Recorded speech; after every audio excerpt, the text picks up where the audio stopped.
The Florida morning, still clinging to the cool embrace of night, cast long, hushed shadows across the sleepy streets of North Fort Myers. In a house that looked much like any other on the block, a young mother named Samantha Lee White stirred awake. Her little boy, a picture of peaceful slumber, lay beside her. Life, from the outside looking in, seemed a gentle rhythm of family and home. But beneath this veneer of normalcy, a disquieting secret was about to be dragged, kicking and screaming, into the harsh glare of day. February 2024. The quiet of the morning was ripped apart by a sharp, insistent knock on the door. Not the friendly tap of a neighbor borrowing sugar, but the authoritative rap that speaks of officialdom, of something serious unfolding. Outside, a small group of police officers and deputies stood waiting, their presence a stark, unwelcome intrusion into the suburban calm. They held a search warrant, a piece of paper that held the power to unravel Samantha's carefully constructed world. Their initial target?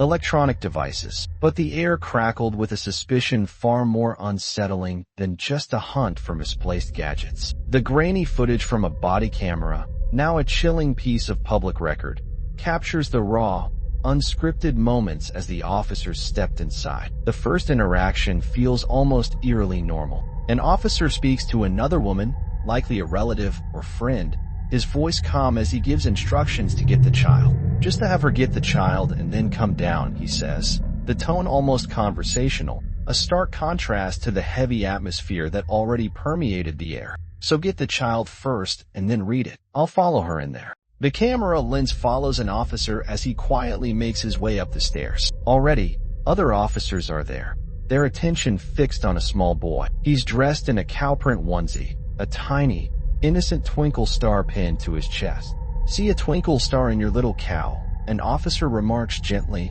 a fleeting moment of human connection in the unfolding drama. Samantha appears, her face a shifting landscape of confusion and a growing, palpable dread. Yeah, can we put it back in your crib?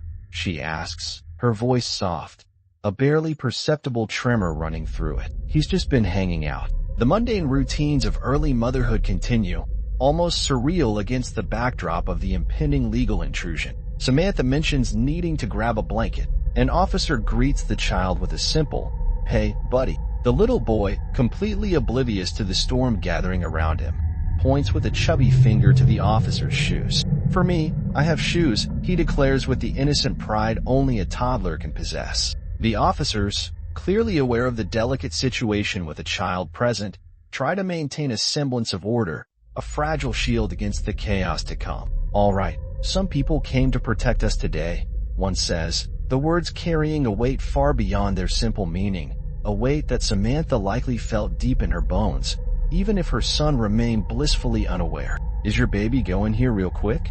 "I don't know if that's going to mess with anything. I just don't want him to run off the door." Samantha nods, her eyes darting nervously, taking in the scene. "No, I hear you," she adds, a forced lightness in her tone. "That easy to catch him." An officer agrees with a simple, "Yeah." Then, a moment that tugs at the very core of your being. Samantha looks down at her son, her voice laced with a mother's fierce instinct to protect. "Yeah, Mama got shooting. Baby, yeah, protect us." She gently encourages him to wave, a small, innocent gesture against the backdrop of the unfolding legal drama. "Say hi, everybody." Watching this scene, knowing the dark secrets that lay hidden beneath the surface of this seemingly ordinary home, is deeply unsettling. This young mother, cradling her child, just moments before her arrest, becomes a poignant, heartbreaking symbol of the human cost of the crime she would later confess. The body cam footage, now a stark and unsettling piece of public record, offers a raw, unfiltered glimpse into the beginning of Samantha's unraveling. The officer then begins to read the search warrant, the formal, legalistic language a jarring contrast to the intimate, domestic scene unfolding around them. They move to a slightly warmer part of the house, the officer explaining, "All right, so, I'm going to read you this. We have a search warrant for the residence. Okay. It's going to be under agency case number with Lee County 24-06919. The charges, when they finally come, are deeply disturbing, sending a chill down the spine. The initial reason for the warrant wasn't about animal cruelty, but something far more sinister, something that strikes at the very heart of innocence: the suspicion of child sexual abuse material. The officer reads from the warrant, his voice steady and official. The law prohibits sexual performance by a child controlled by Florida State Statute 827-071 subsection 5 of the Florida State Statute. That firm has probable cause to believe and does believe that the property connected with the above-listed crime is currently being contained, stored, or concealed within the following location. He then reads out the address, the mundane details of how they arrived at her doorstep.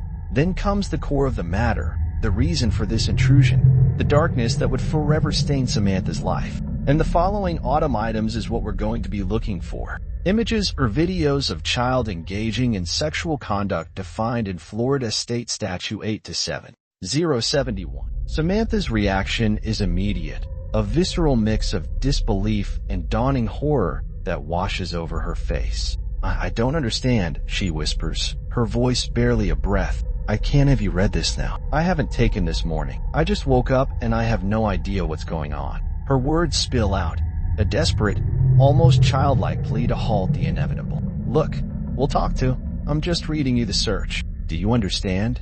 The officer replies, his tone firm but not unkind, a seasoned professional navigating a deeply sensitive situation. Do you? I think I get an understanding, Samantha concedes, the fight seemingly draining from her, replaced by a weary resignation. The officer offers her a choice, a small sliver of control in a situation rapidly spiraling beyond her grasp. Do you want me to keep reading, or do you want to look at it yourself?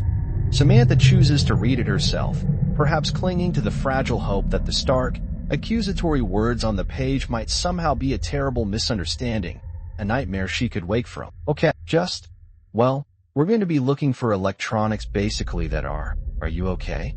I know this is pretty hard. I'm sorry, the officer says, a flicker of human empathy in his voice as he witnesses the distress etched on Samantha's face. She tries to explain, her words coming in broken, emotional fragments, about the profound difficulty of trusting anyone with her child, a raw vulnerability laid bare in that moment. I made your mind, and that's what I just so long 'cause I can't give Dad, and I can't give him anybody that I don't trust, and I just need to. The officer gently but firmly guides her back to the reason for their presence, the gravity of the situation demanding focus. The judge was I'll just read the final, you can look at in a minute. The war was presented to the judge on the 14th, which was yesterday, who approved it. So this is an investigation about child pornography, child sex abuse materials. This is very, very serious. The weight of those words hangs heavy in the air, a suffocating blanket of accusation and dread.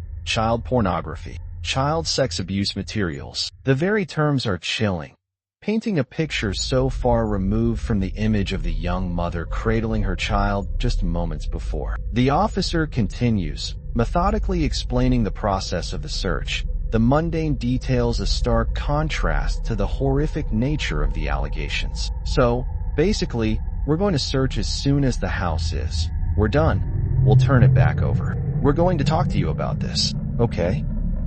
You have any questions for us? In the midst of this overwhelming legal intrusion, Samantha's thoughts, perhaps surprisingly, turn to basic human needs, a small anchor in the storm raging around her. At some point, I need it. While the initial warrant focused on the unspeakable crime of child pornography, the investigation would soon take a turn into an equally disturbing and unusual realm. The detective's subsequent report reveals a series of shocking, almost unbelievable admissions from Samantha. She confessed to a deep, consuming fascination with the anatomy of male horses, admitting to spending hours searching for videos and photos online, her curiosity bordering on obsession. This unusual interest, she explained, had extended to watching videos of horses engaging in sexual activity, both with other horses and, disturbingly, with humans. This strange fascination, the police report chillingly suggests,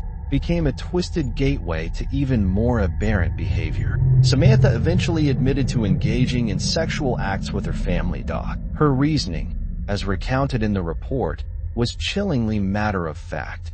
Her intense interest in horse anatomy had simply led her to try it with the dog. However, in a detail that adds another layer of unsettling complexity, she reportedly told the detective that the interaction with the dog wasn't her thing. The body cam footage returns to Samantha, who is now visibly distraught, tears silently tracing paths down her pale cheeks as the officers continue their grim work. One officer remarks, a note of weary resignation in his voice, she started crying, so she didn't want me to finish it. I'm like, we're looking for electronics. You told her she's going to have the copy of it. He reassures another officer that Samantha will indeed receive a copy of the warrant, a bureaucratic necessity amidst the human tragedy unfolding. Then comes a discussion about the family's 3 dogs, a seemingly mundane detail that underscores the unsettling juxtaposition of the ordinary and the perverse in this case. The only other thing we're going to try is we want to have her come in and get the dog.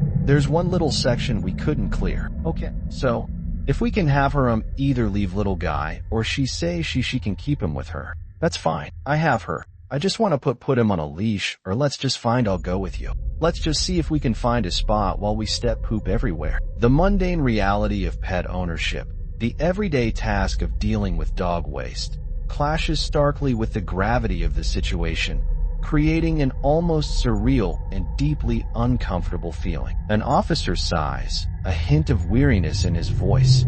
Too late. I don't know how many times I have stepped on everything. The conversation shifts to the practical matter of finding a safe place for the dogs while the search continues. Ma'am, is there anywhere we can put the dogs besides that space while we're here, or are they allowed outside?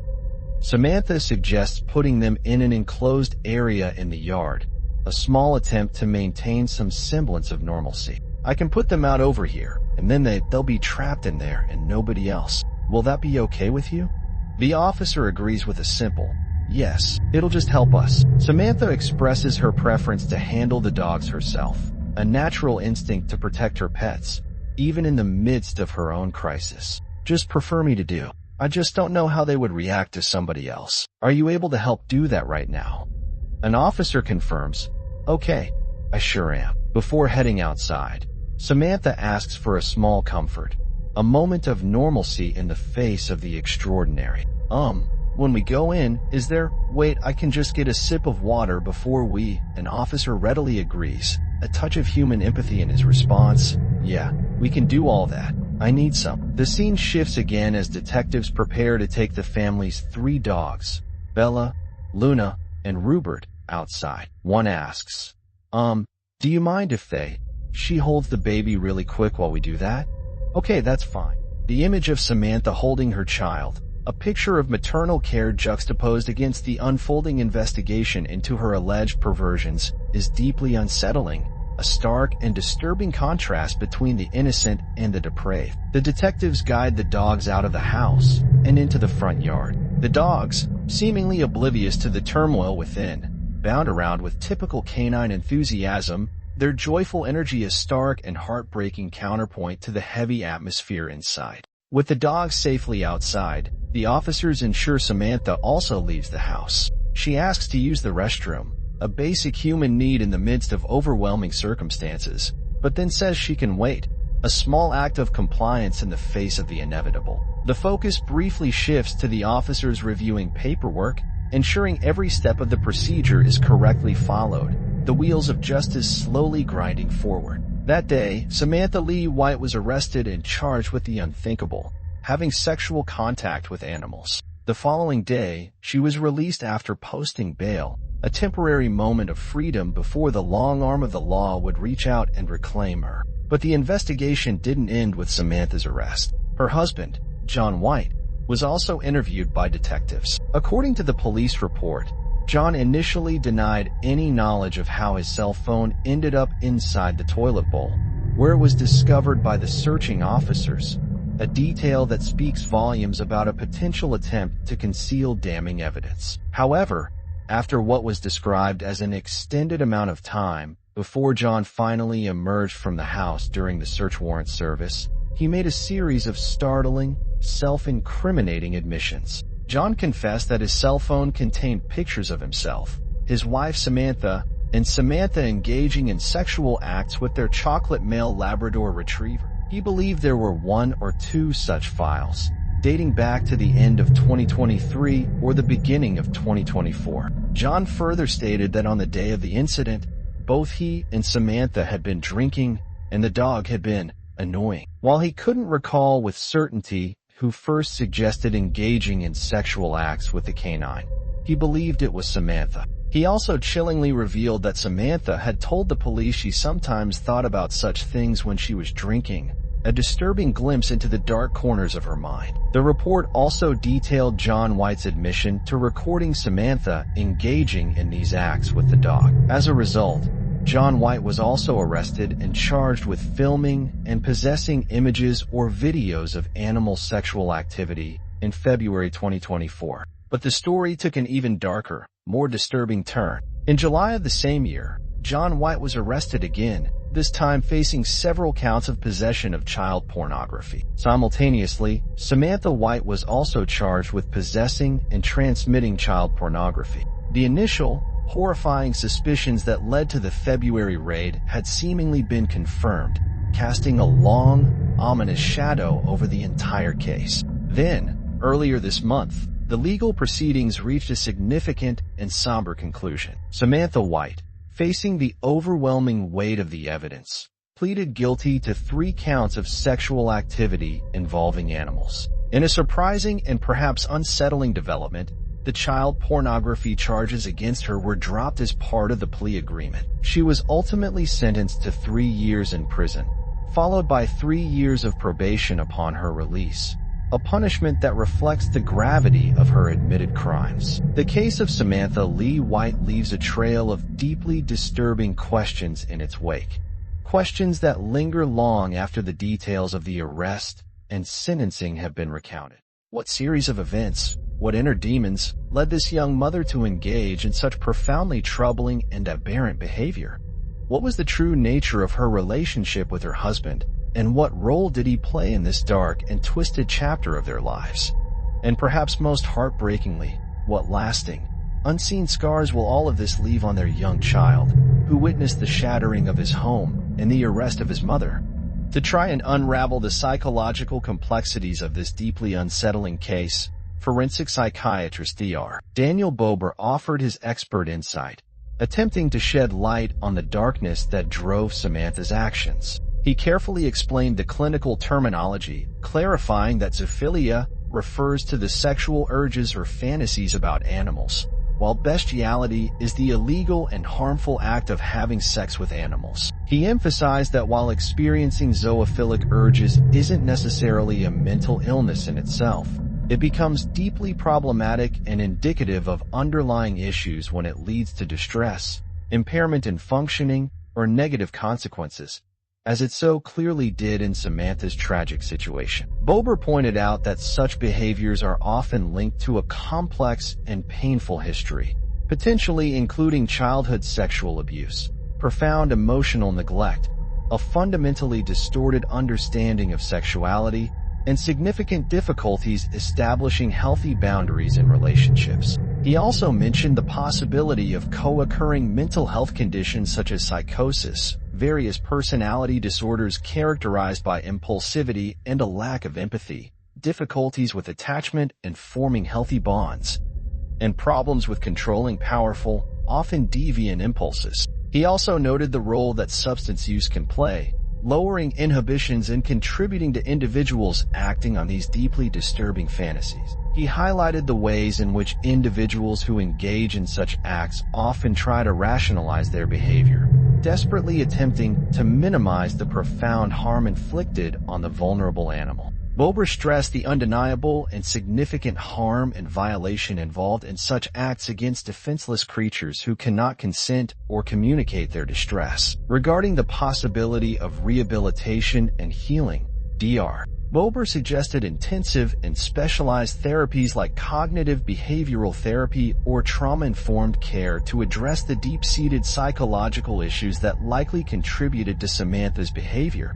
He also raised crucial questions about the husband's role in the unfolding tragedy, wondering if he actively encouraged, passively accepted, or was perhaps even complicit in the acts, a dynamic that could significantly impact the course of treatment and recovery. The fact that a young child was present in the home during these alleged activities casts an even darker shadow over the entire case, a chilling reminder of the potential for harm to the most vulnerable. Even if the child didn't directly witness the acts, the environment itself, the unspoken tension, and the underlying darkness could be deeply traumatizing, potentially leading to long-term developmental issues and constituting a profound form of abuse and neglect in its own right. The initial charges against Samantha for the possession of child pornography, even though they were ultimately dropped as part of the plea agreement, add another layer of disturbing complexity and raise even more troubling questions about the full extent of her actions and the potential danger she posed. While the specific details of those charges remain somewhat unclear in the provided information,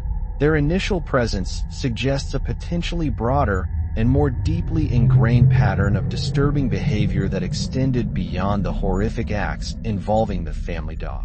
Bober concluded with a stark and sobering assessment, stating that Samantha White is a very mentally ill woman who requires significant and specialized treatment and who poses a potential danger not only to animals but also to society as a whole and possibly to other people. He expressed a cautious hope that her prison sentence would provide a crucial opportunity for her to receive the intensive psychological help she desperately needs in order to prevent future harm and begin the long and arduous journey toward healing. The 3-year prison sentence handed down to Samantha Lee White, along with the lifelong requirement to register as an animal abuser upon her release, serves as a stark and necessary reminder of the seriousness with which the legal system views such abhorrent and deeply harmful crimes. While some may argue that the sentence is insufficient given the disturbing nature of the allegations and the potential for long-term harm, it sends a clear and unequivocal message that the exploitation and abuse of defenseless animals will not be tolerated in a civilized society.